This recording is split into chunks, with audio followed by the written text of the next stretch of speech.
పెద్దపల్లి నియోజకవర్గ వ్యాప్తంగా మోంథా తుఫాను రైతన్నకు కన్నీరును మిగిల్చింది. చేతికి అందించిన పంట నీట మునగటంతో రైతులు కన్నీరు మున్నీరవుతున్నారు.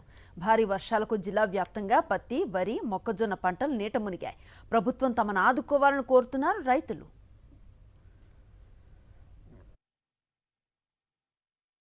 ఈ తుఫాను వల్ల మరి చేతికొచ్చే పంట మరి ఆరుగాలం చేసే కష్టం మరి రైతులు పెట్టుబడి పెట్టి చాలా నష్టపోయారు.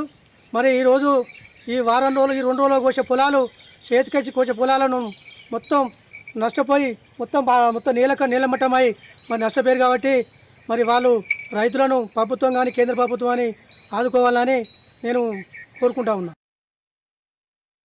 నిన్న మధ్యాహ్నం 3 గంటలకు స్టార్ట్ అయ్యి ఇవాళ ఉదయం 6 గంటల వరకు విపరీతమైన వర్షం పడట్ల ఉన్న పత్తి చేనులో పలిగిన పత్తి ఒక్కరు కూడా ఏరలేదు. ఇప్పటి వరకు ఫస్ట్ డోసే పత్తి వచ్చింది. ఫస్ట్ సారి ఏరేదాం అనుకున్న వరకే ఈ తుఫాన్ విపరీతంగా రైతులు నష్టం చేసింది. పత్తి మొత్తం నల్లబడిపోయింది. వరి కొనుగోలు కేంద్రాల్లో పోసినటువంటి ధాన్యం కూడా పూర్తిగా తడిసిపోయి ముద్దయిపోయి వాటిని వాళ్ళ దిక్కుతోచని పరిస్థితిలో రైతులు ఉన్నారు. కాబట్టి వెంటనే కొనుగోలు కేంద్రాల ద్వారా తడిసిన ధాన్యాన్ని ప్రభుత్వం వెంటనే కొనుగోలు చేయాలి.